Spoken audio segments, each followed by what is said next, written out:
Yo, what's up guys, welcome back to the Central Boys. Bagi sama gue Fadli di sini. Jadi video kali ini balik lagi gue bakal coba ngebahas analisa taktikal untuk Bitcoin dan altcoin lainnya ya. Buat Bitcoin sendiri ini di time frame 4 jam ya. Gua gedein dulu deh dari 1 minggu ya. Kita lihat 1 minggunya. Yap. Di sini buat 1 minggunya ya. Ini sih kalau kalau di zoom out jauh gini sebenarnya nggak kelihatan kayak double bottom ya di sini. Buat yang sisi ini dan ini tuh nggak kelihatan kayak double bottom gitu kalau di 1 minggunya.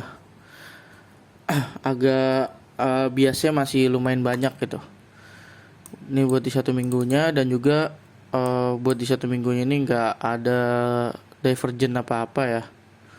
Ini nggak ada divergen apa-apa. Coba turunin. Tapi sebentar. Nah, ini buat di 1 minggunya ya. Bisa kita lihat di sini. Ini candlenya masih balas-balasan ya. Ini 2 minggu bearish, 2 minggunya bullish, 2 minggu ini bearish lagi, ini 2 minggu bullish, gitu kan? Apa minggu ini bakal bearish lagi gitu? Kalau lihat dari pola-pola beberapa minggu sebelumnya. Dua bearish, dua bullish, dua bearish, dua bullish. Apa ini bakal dua bearish lagi juga? Kita nggak tahu ya. Kita lihat aja dulu ntar. Kita lihat di time frame 1 hari. Coba ya. Di time frame 1 hari juga nggak terlalu kelihatan double bottomnya ya, karena nggak bukan karena lebih banyak rangingnya ya. Karena biasanya double bottom itu salah satu pattern yang ketika kebentuk itu impulsifnya itu cukup tinggi gitu. Jadi habis bottom kedua kebentuk itu bounce gitu biasanya. Nah, tapi ini kan ranging gitu ya. Saya lihat di 1 hari ini banyak rangingnya gitu kan. Ini juga sebelumnya naiknya juga impulsifnya enggak terlalu impulsif banget gitu. Masih banyak rangingnya dan ya kripto cukup boring buat beberapa waktu ke belakang ya. Ini di time frame 4 jam nih. Ya, bisa dibilang dari mana penggaris. Nah, dari sinilah ya nih kita lihat boringnya kripto nih. Kita ambil dari sini. Udah berapa tuh? 23 hari. Hampir sebulan ya, hampir sebulan ini kripto sideways. Ini gue pakai chart Bitcoin ya. Sini Bitcoin itu sideways banget di range 18.300 18.100 ya. Ini buat low-nya, buat high-nya itu di 20k sampai ya 20.300 20.400 gitulah. Ini ranging banget. Dan sebenarnya ada dua sisi sih, bisa bagus bisa jelek gitu ya.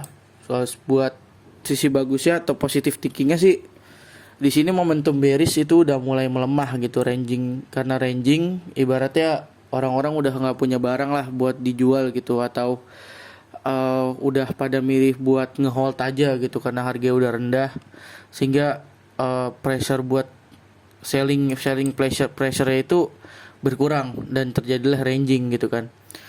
Sisi buruknya bisa aja ini dengan ada ranging ini ngebuat base yang nantinya bakal jadi sebuah pattern continuation gitu, yang berarti bakal ada serangan bearish lainnya gitu. Ini udah hampir sebulan ranging kayak gini dengan banyak candle yang ya ini SL Hunter ya atau Liquid Hunter ya, kayak long kena SL, short kena SL gitu. Kayak ini banyak banget pemendam lah ya bahasanya. Terlebih juga kayak Bitcoin sekarang udah mulai terpengaruh banyak terhadap NFP atau non farm payroll itu di US, yang biasa dibawain nama Powell dari the Fed. Nah, kalau buat ini analisa taktikal sendiri ya, ini masih ranging ya. Ini demand, ini supply gitu kan. Supply area. Terus kayak di market yang kayak gitu, gambar trendline itu sebenarnya agak sulit ya. Bukan sulit, tricky sebenarnya, tricky. Kita nganggap breakout gitu. kita bisa nganggap nih, kita ambil contoh nih ya. Nih, di sini. Ya, ambil contoh di sini deh nih. Nih, misal nih ini belum ada nih. Ini belum ada nih awalnya. Kita ambil dari sini, tarik ke sini gitu kan. Set sini. Set tiba-tiba naik. Wah, nih breakout nih, breakout.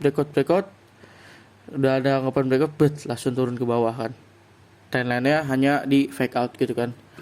Kita ambil, tarik trendline yang lain. Misal begini. Nih, dari yang ini yang ke sini. Karena ini udah fake out kan sebelumnya. Set muncul candle yang ini kan. Ini ngebreak kan nih. Ini udah ngebreak kan. Wah, breakout nih. Nggak lama, selang 1-2 candle, turun lagi ke bawah kan. Kita ambil contoh yang lebih kecil lagi, misal nih gua turun dulu time frame ya. Misal nih yang buat main intraday lah gitu, misal nih di sini nih trendline nih kan. Sini trendline. Wah, ini udah breakout nih, udah kenceng gitu kan. Set mau nyari retest nih misalnya kan. Wah, gua udah telat masuk gitu, gua nyari retest. Nyari retest lah di sini. Set buy limit di sini. SL di bawah low sini misal. SL di bawah low sini misal. Dah ke limit gitu kan. Kena ke limit, naik dikit, dah kena SL lagi gitu kan. Kayak banyak banget fake out ya gitu di sini, selagi dia belum bisa keluar dari kotak ini, sub area supply and demand yang kuat ini, ya masih bakal terus di sini aja gitu sebenarnya. Terus ini juga ini kayak impulsif nih, udah impulsif gerakannya mau breakout gitu kan, OTW 23k, 25k. Set turun dikit, naik, ada double top di sini. Set double top, turun lagi, ya kan? Dia mungkin buat yang udah jago main futures bisa ya ini tektokan di sini gitu ya, yang berani. Buat yang masih pemula gitu, enakan main spot aja di sini sih. Udah beli kalau misalnya nyampe sini, nyampe 18k, beli dikit, nyampe 20k TP gitu, lumayan sih sebenarnya. Tuh barang-barang ngambil profit 10% gitu di spot. Ya ini buat Bitcoin. Dan buat sekarang sih trend yang bisa gue bikin sih paling kayak gini ya buat sekarang nih. Karena juga ya marketnya begini gitu, bikin trendline ketipu mulu.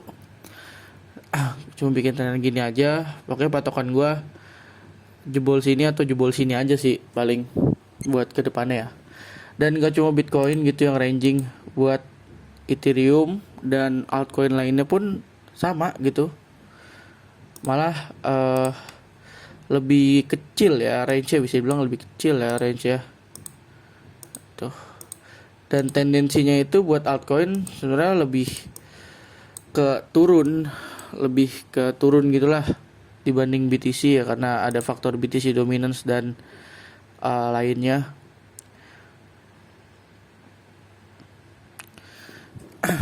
Coba kita lihat di market lain.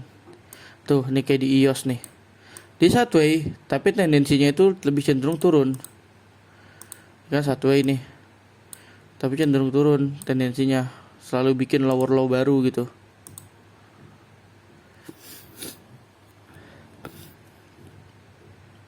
Next, coba gue mau lihat LTC nih. Nah, kacamata tuh sideway. Masih sideway juga, TRB.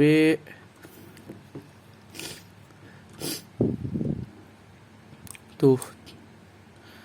Low volume, sideway kan. Candlenya juga ya begini gitu, banyak whipsaw-nya.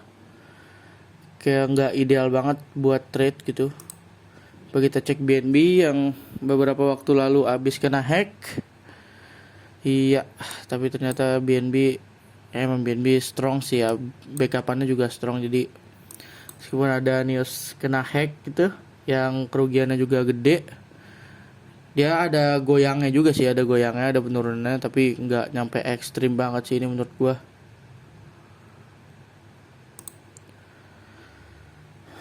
Ini buat Sol juga masih ranging gitu. Ya ini bukan Bitcoin season ini bukan altcoin season ya, ini crypto boring season ya. Kalau menurut gua nyebutnya kayak gitu aja deh. Jadi ya udah dinikmatin aja masa-masa boring di crypto ini. Cari-cari koin yang bagus buat dibeli dan hold for the next bull run gitu. Terus gue mau bahas satu tambahan buat Fear and Greed, ini masih di 22 ya. Masih di pembahasan terakhir gue bahas Fear and Greed kisaran 24 kalau nggak salah ya. Apa kisaran kayak masih kisaran 20-an gitulah. Dia masih extreme fear gitu. Masih extreme fear buat sekarang. Ya mungkin sekian pembahasan dari gue. Buat jangan lupa buat follow Twitter kita di @decentraboys, follow Instagram kita di @decentra_boys, dan subscribe YouTube kita di Decentra Boys. Sekian dari gue, have a good day.